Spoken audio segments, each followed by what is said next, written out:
Hey, how y'all doing out there? Today I just want to do a quick comparison between the Samsung Galaxy S20 Ultra and the Samsung Galaxy S4.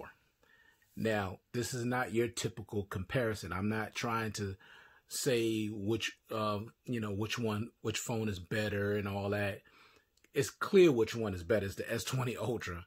But this is more like a trip down memory lane for me because the Samsung Galaxy S4 was my first Android device, and I absolutely loved that device. I mean, I really did. Now, my first actual smartwatch was the iPhone 4S, and I loved that too, initially. But because of the restraints of not being able to customize my phone and do a lot of things that I wanted to do, and then the only way I could do it is I had to jailbreak the phone and all that stuff, it just became annoying, and a friend of mine just kept telling me how much better Android was, or he just kept telling me how different Android was, and I should get on the Android bandwagon. So I finally decided to take his advice. I got me an S4. First of all, it was much bigger than the iPhone 4S with a 5-inch display, a nicer looking display, brighter display, and it had so many features on it. So I loved that. And then the fact that I could really customize it the way I wanted to, it was just great. Now, the S4 was released in 2013. That was a really, really long time ago. But I got to tell you, I was really, really in love with this device. Now, I didn't have it long. I think I may have had this phone for 3 or 4 months before I upgraded to the Note 3. Because I always wanted a bigger display because I like to, view a lot of media content, movies and things on my phone. So I upgraded to the Note 3, and then I never looked back again because I prefer larger devices. So I went from the S4 to the Note 3, then to the Note 4, then to the Note 5, and, on and on.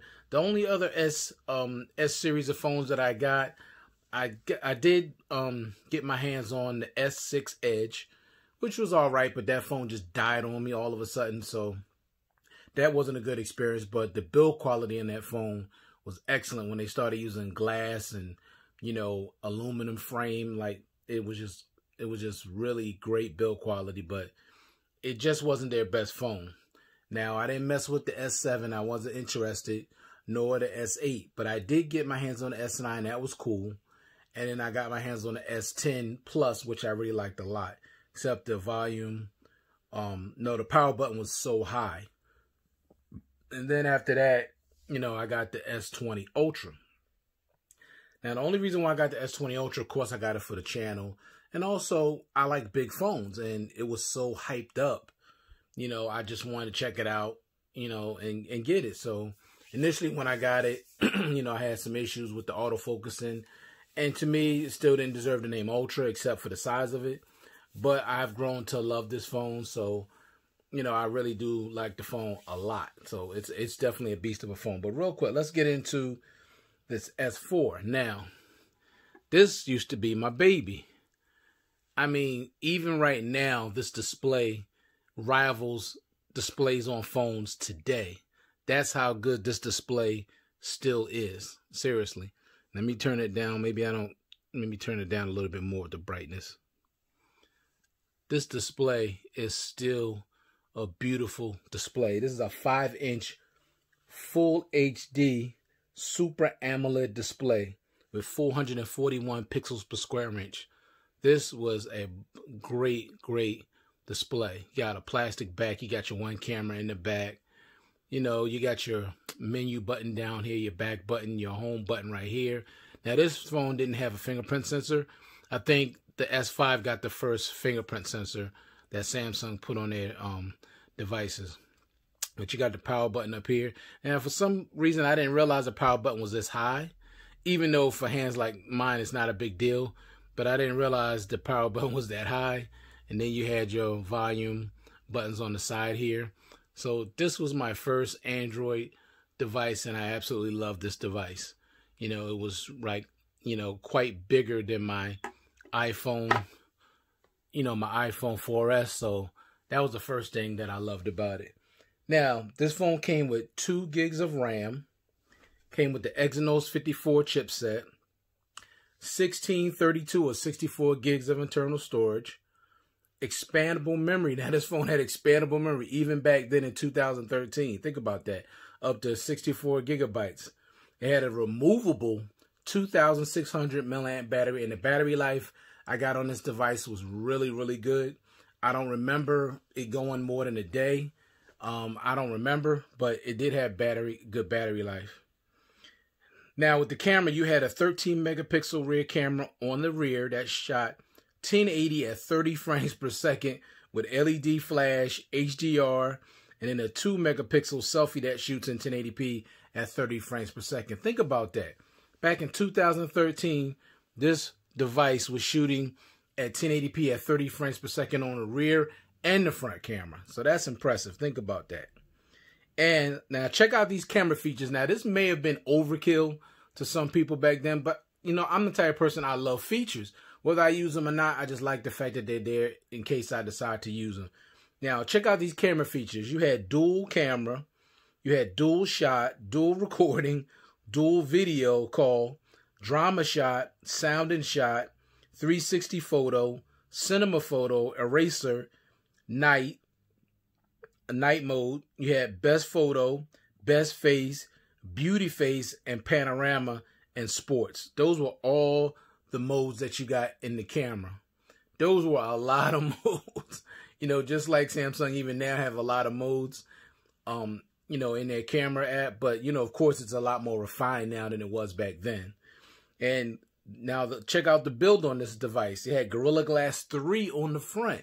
Now, of course, it had a plastic frame and a plastic back, but it had Gorilla Glass 3 on the front. All right.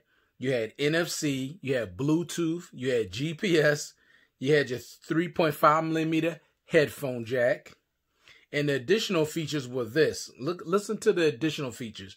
You had reading mode, multi-window, screen mirroring, S-beam, air view, air gestures, hands-free mode, smart stay, smart pause, and smart scrolling. All that you had on this little teeny device. Like, it was just amazing how Samsung managed to cram all of that technology into this little small footprint. Now, I'm not saying everything worked seamlessly, because it didn't. Clearly, there was major lag with this phone because, of course, you had TouchWiz that was on top of Android. And it kind of, at that point, it was real heavy. So it kind of bogged down the Android that was underneath it with all the features and with all the extra bloatware. You know, it kind of bogged down the system. But I didn't know what that was back then. You know, I just, you know, it didn't really bother me that much. You know, except sometime if it really was delayed. But, you know, you just needed time for things to improve.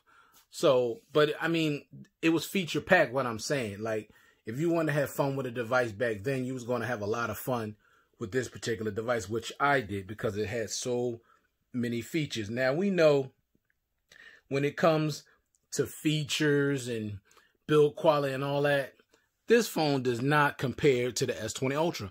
But you can see the evolution of the smartphone. You know, from the S4 to the S20 Ultra, there's been a huge evolution of this particular series of devices.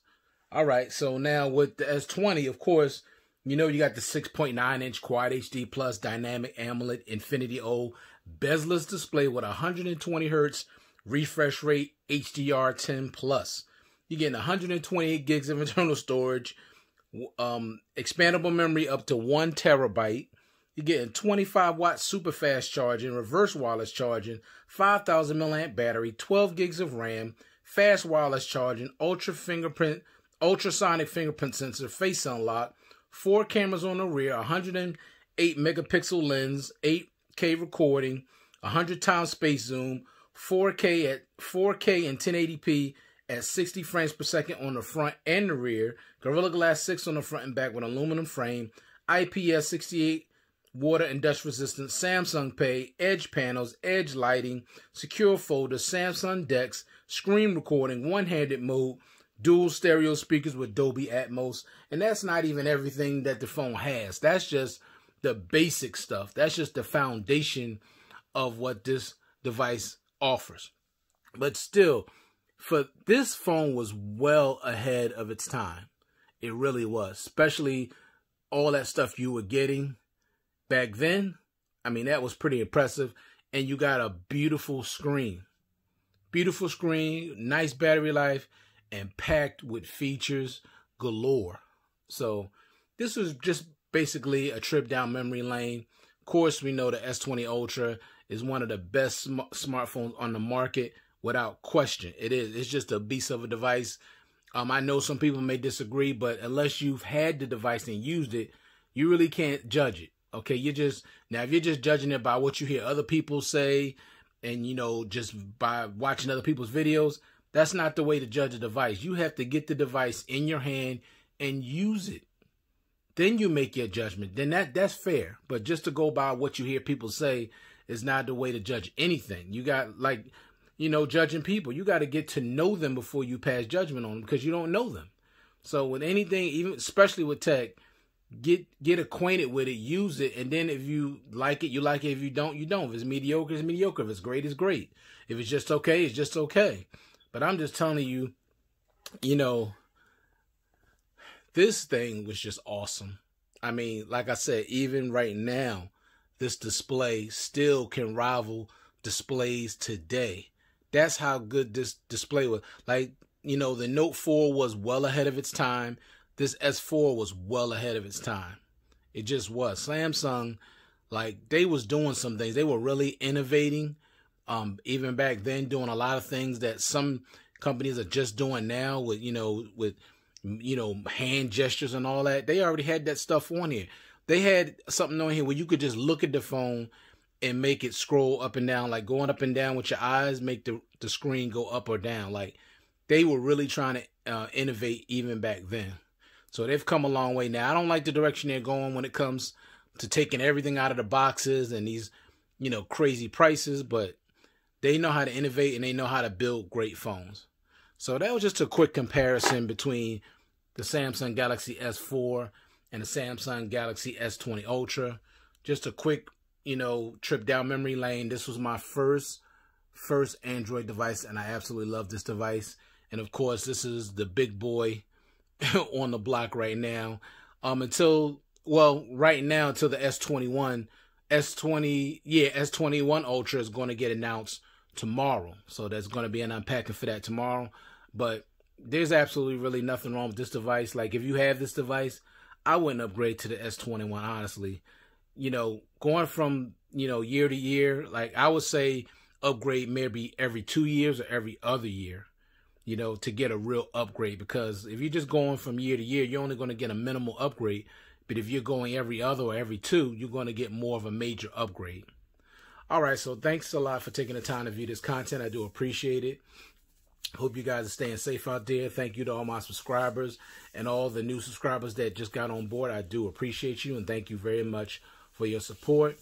Please like and subscribe if you like the content on this channel. You want to get more, hit that bell notification so every time I upload a video, you will get notified. Thank you very much for your time. Hope you guys are staying safe, and I'll check you guys out in the next one. Peace.